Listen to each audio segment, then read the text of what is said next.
All right. Well, today Mickey and I are talking about Enneagram 8s, which I have a soft spot for Enneagram 8s. I love their energy. I do too. Yeah, it's funny because I Yes. know, I I they're get they get a bad rap and some people have a hard time, but I love they it. do. Bring the conflict. Yeah. They get bad, stereotypes and you know, this is my very personal bias is I actually think a lot of people who self-type as eights are probably not eights, Oh, but really? so I sometimes side-eye people who say they're eights. Yeah, I just we have to be careful because I think sometimes people can say, they want to be what they want to be, and like Yeah. especially if you're taking a test, right? We can all figure out how to game test pretty quickly, Oh, for sure. so or a lot of us can. So sometimes I'm like, maybe you just like to argue with people, and that's okay. Maybe you're not a type eight. That's funny. So because I just do think that again, it comes down to kind of your essence. Yeah. And we'll get to the essence of a type 8, but it's it seems to be like a lot of people are identifying as an 8, but then also because it's also the type you can complain about, like, everybody hates me, and I'm like, no. 8s don't have to be horrible, and people don't Yeah. have to hate you. So Absolutely. our 8s are type 8s are sometimes called the protector or the Mm-hmm. challenger or the leader. Like I said, I like to think of them as this mama bear archetype. Yeah. And, they are really motivated to protect themselves and others from vulnerability or harm.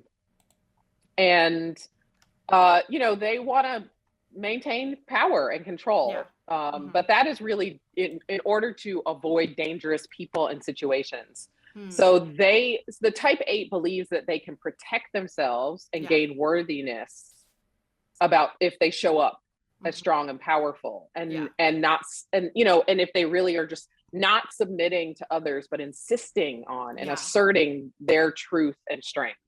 Yeah. So people talk about this type as having a really strong bullshit meter. Mm-hmm. Like, they Mm-hmm. are going to know Yeah. when your leadership is built on flimsy material. They're Like, gonna if know you and they're gonna call it out. that's right, if they know you don't know your shit, you're in trouble. Yeah. And they're going to challenge it, which is about safety, though, Mm-hmm. right? So Mm-hmm. what we're actually, like, what the essence of a type 8 really is this innocence. This Mm-hmm. little person who has been mistreated, and so Mm-hmm.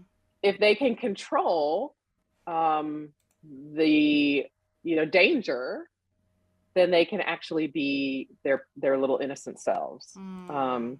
And so that's why I have a soft spot for 8s, because I'm just like, you sweet thing underneath all this being big, right? Like, Yeah. when a little kid tries to be big and scare people, it's Yeah. like, if I see somebody who is really deep in their type structure, who is misbehaving, right? Who is Mm-hmm. hurting people with their powerfulness, Yes. then I'm like, oh, I understand Right. that you're really just trying to protect yourself. Yes. Um, it doesn't mean that we put up with bad behavior. Right. Um, but all of us can get into bad behavior because of our type, not just 8s. And I think 100%. that's where it's like the stereotyping can come in.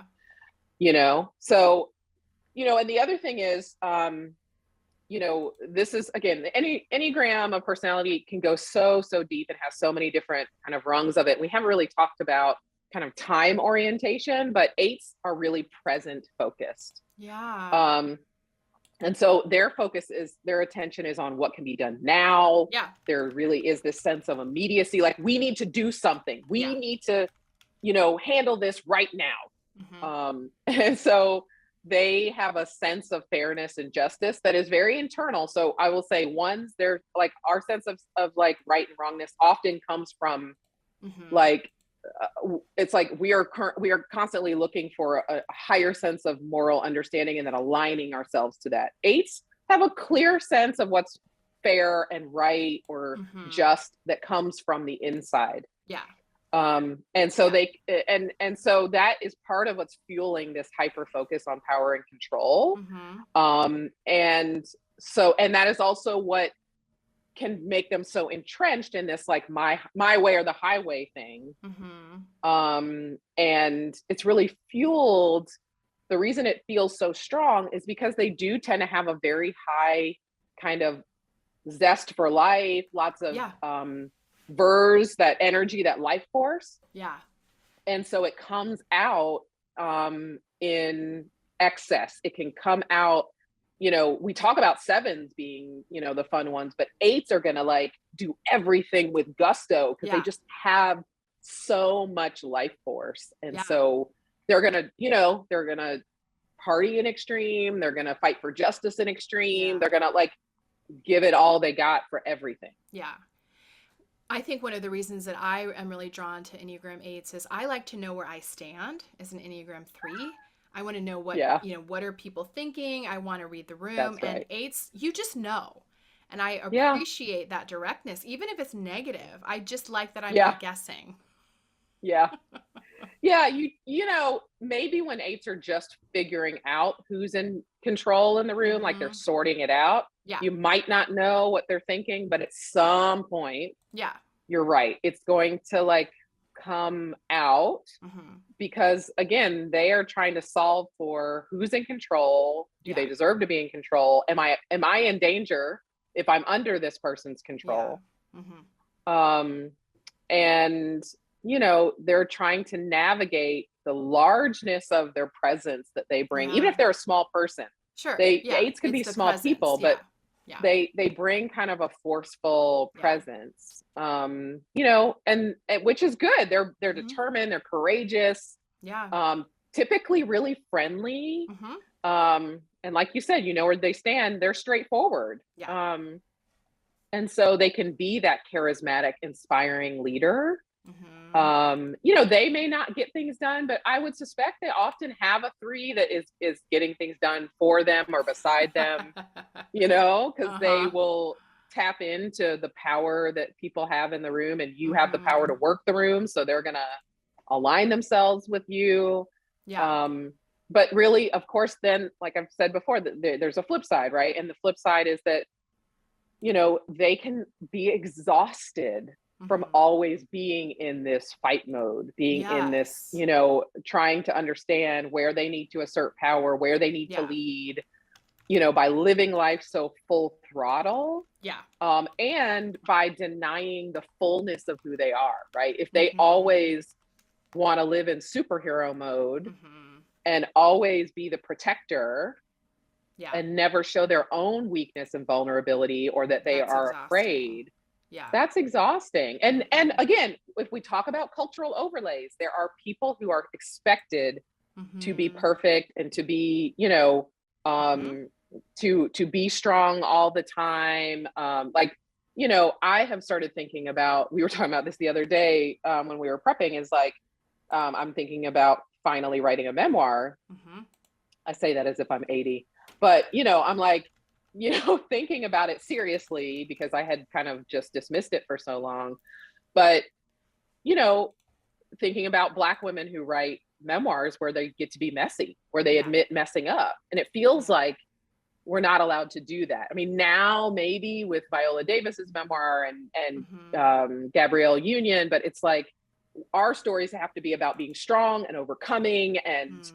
look, I started out in the ghetto and now I'm, a powerful CEO, right? Boss babe, blah, blah, blah. And it's Mm-hmm. like, we sometimes, it's not just that eights want to be powerful. They feel like they can't actually lay the mask down. Yeah. Yeah. And so they know they're safe if they are the mama bear, if they're protecting themselves and Yes. others. That's what people expect of them. Yeah. So when they, they have to somehow come to a point where they can trust that Mm-hmm. they can be something other than the most powerful person in the room. Yeah. And so I would think that self-care for an Enneagram 8 looks like laying some of that down. Looks like Yeah. figuring out how to find rest both externally and internally, and knowing like I don't have to challenge every single thing. I don't have to Yeah. champion every single cause or injustice. Like sometimes I can just rest or even be taken care of. Right. And if you do have the cultural overlays, right, maybe it's not about being vulnerable with everybody. You know, I'm not trying to say that a Black woman who's an 8 should be vulnerable at work. Like, Yeah. okay, that's that definitely not saying that that's the place. But Yeah. if you also can't be vulnerable at home, or you think you can't, right? Because we also have a legacy. I was talking to a friend the other day about things we didn't know, our mothers didn't tell us about our health. Like my mom had this whole scare with a tumor in her neck, and I was in my 20s, and she like never told me about it. And I've found her medical records now that she's gone. And I'm like, could have told me that this was like, is this hereditary? Is this something I need to be working on? You know, and it's like when you feel like you have to be that superhero all the time and you can't lay it down, find somewhere. If culturally you can't do it, I get it. Like because of your race or sexuality or whatever, you feel like you're not ready to give up that hard exterior at work, or you can't. Are there places where you can do that at home? Yeah. Are there people? Cultivate relationships with people, you know, whether it's seeking out a particular support group or, you know, with your partner, or, you know, think about that and who you're dating, right? Like, how do you actually find places where you don't always have to be powerful, you don't always have to be intense, where your vulnerability, where you can practice, try some vulnerability. You don't have to go from, you know, being all the walls up to like super vulnerable in one day. Totally. Right. But how do we actually have some spaces or where we're not controlling? Because it's easy to hide behind control, right? It's easy to hide behind this person attacked me, but you know, you have to be able to be a whole person, which means that you have some fears, you have some vulnerabilities, you're not good at everything. And so where can you show up in that way so that you can be a full person?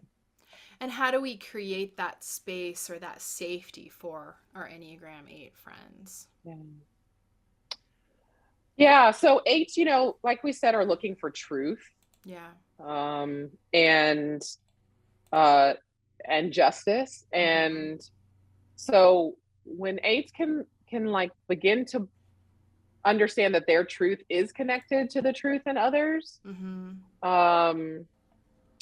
and you know, open themselves up to the power of vulnerability. I mean, not to get too Brene Brown on it, but like, I mean, I love Brene, but you know, it's like there really is something in that that vulnerability and the control. There's actually like a power in vulnerability, right? And so if we can kind of disengage from the Western, you know, white supremacist patriarchal construct of power and vulnerability, and can actually find and cultivate spaces. For those of us who love 8s, cultivate spaces where they can be vulnerable. And 8s are a body type. They need to learn how to be vulnerable in their bodies to and that could be like have somebody to snuggle with and be the little spoon, right? Like they need to be able to be the little spoon, and like where they can like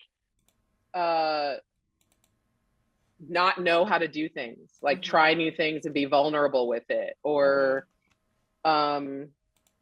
try to do a new activity or hobby that they're going to look stupid doing, right? And places of practicing vulnerability with people who will allow them to practice that.